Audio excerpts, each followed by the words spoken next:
All right, this is for Louis Mejia. Mejia. Sorry if I murdered that.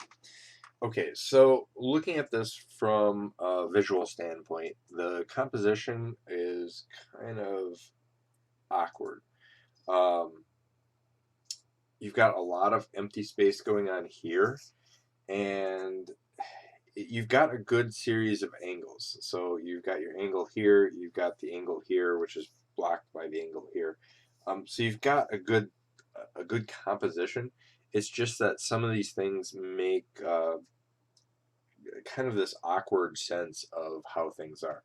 So like this wing, I think you're trying to flip this wing around, and it's not reading right. It's just reading as like this separate entity. The same thing that goes here as well is the wing doesn't read well on this side either. So what you've got one wing going backwards and then coming around, and you've got another wing kind of going off in the middle of nowhere, and it doesn't even feel like it's attached to her back, whereas this one's a little bit better. So from that standpoint, there's a couple things that I would tell you to kind of work on. The first thing is, let me just grab a smaller brush here. The first thing is that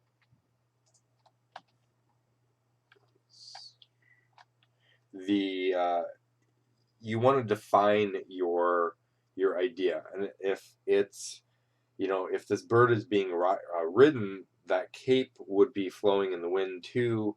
And I think you've just got a little bit too much going on the back of the character. So that's the first thing I would say.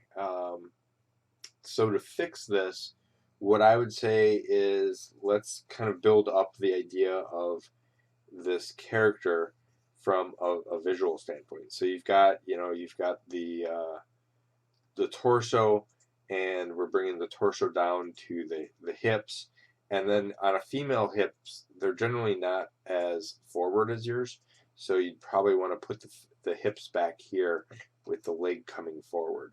um, and then think about the saddle, coming up a little bit more. Any horseback rider will tell you you need to hold on to something. You need some sort of, you know, riding, handle to hold on to, because otherwise they basically bounce you all over the place. Um, and then think about how you're actually on the form of the animal. Let me kind of do this. So you've got this animal here, and you've got the form of it coming around like this. So that means that you're not going to put your legs straight ahead. You're going to actually need to foreshorten that and kind of spread it out a little bit. More of the knee around here, and then if you're going to do the reverse, kind of something like that. And then the same thing on this side. It's not going to be kind of vertically down. It's going to be kind of horizontally across. So you want to get that in there too. The shoulder and arm kind of looks okay, but the problem with it is if I bring out the shoulder here, this one looks fine. And you're bringing this across, so you want to, you've got your handle like so. But this one here, the problem is it almost looks like it's bending forward. What you want to do is you want to bend it like towards it. So again, you're going to have that foreshortening here. To draw it up here, you're basically bringing this around like so, and then up. So it's kind of going out first. So you want to work on that as well. And then decide where your wings are in placement. So if I've got this as my center back here, here's the first wing, here's the second wing, and they both need to go in kind of that similar direction. The best thing I would tell you to do is get like a maquette or something like that, and then put some sculpting on it for wings, just at least to give you kind of that form and value that you're looking for. Okay, so that's anatomy. Same thing with the bird here, kind of a long neck, and I get what you're trying to do, but think about anatomy as well. as well as form. So you want to, like, here's your head um, piece like so. You've got your jawline, and I'm going to just bring that up here. This is good, but with your skull back here, if you think about the vertebrae, all right, again, your vertebrae are running like this, so they're running slightly diagonal. So you probably want to put more emphasis on the twist here instead of this. So here's the twist coming up, but if this is the center line, it's going to twist over here, and then you're going to get a little bit more kind of that muscle twist here. So always think about the underlying form of your idea. The next thing is, with that said and done, you're using the soft brush a little bit too much. And what I'm looking at is like things like this here, this gradient line. It's good that you're trying to put that in there, but it looks like airbrushed, and you want to get rid of that idea. And the other thing is you've got a lot of good line separation, but you don't have value separation. I'm just gonna default black this, and oops. There we go. So I just put a black in there, and I'm going to just send it to color. And so you can see that the wings and stuff, they're all very similar darks. And you want to eventually take and separate some of this stuff. So what you could do is, and I'm just going to paint here real quick, what you could do is pick some of this blue and fade out this wing as it goes back. And by fading out this wing here, it's pushing it back in space. And the same concept for this one here, by just pushing that back in space,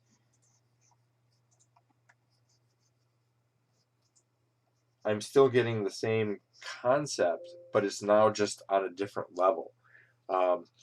And you want to really look at that aspect. And then the other aspect is, if this is the closer wing, we can actually go darker and give it more contrast, because you're not going to have as much light and shadow on there.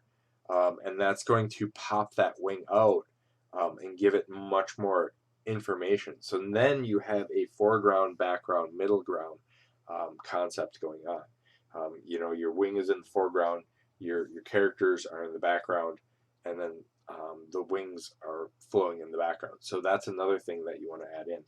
And then think about if you're flying or versus sitting there. So if you're flying, you want to take this cloak and you know, push it in the background here. I'm just going to kind of wing this.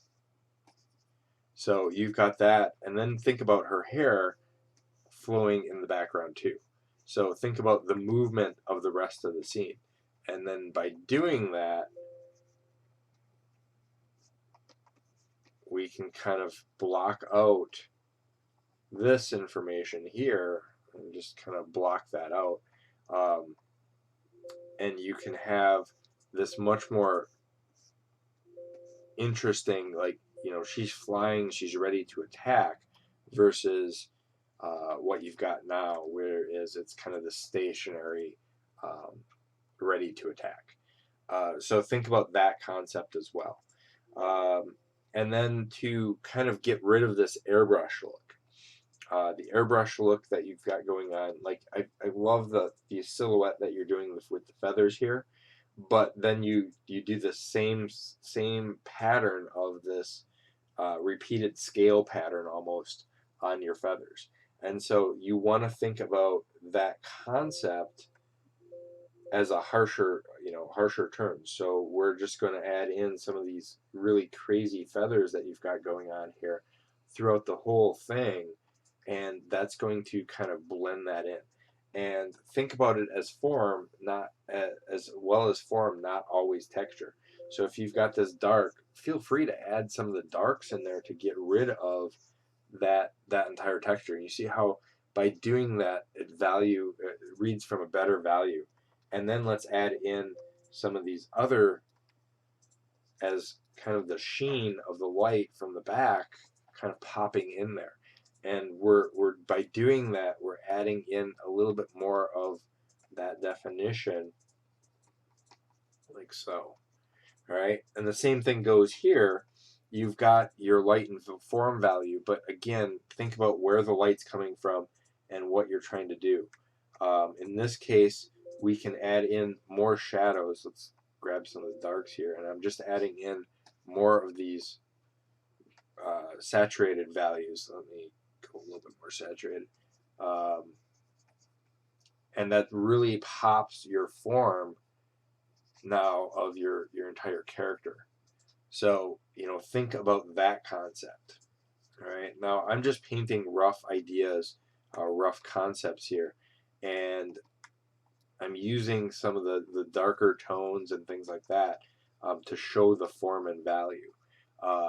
And you see how those dark shadows really pop out and make things a little bit better.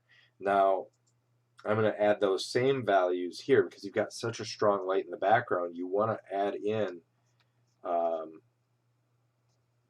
just going to block out some of this value here. You know, we're going to add in these darks here that are kind of pushing out her form, and you know, we can even go darker on this to push the silhouette out of her image here. So I'm just going to grab some of these darks here and kind of rough those values out. And then what we're going to do is you've got these light values coming back here, and let's add those light values to your, you know, your rim lighting here, like so. And that's going to push those values. Let's add some lighting down here, some of the lighting back here, and push that a little bit more. So you've got this dark tone of this character now, and maybe even like a glint of off the blade to kind of accent that. And then we can even add in some of this brights from the hair, picking up some of the highlights. And by that, you're creating a little bit more cohesive concept. So this here wouldn't receive as many shadows. This down here would practically be muted out again. And I'm going to just add that pommel hilt in there. And try not to make it look too penis-like here. So let's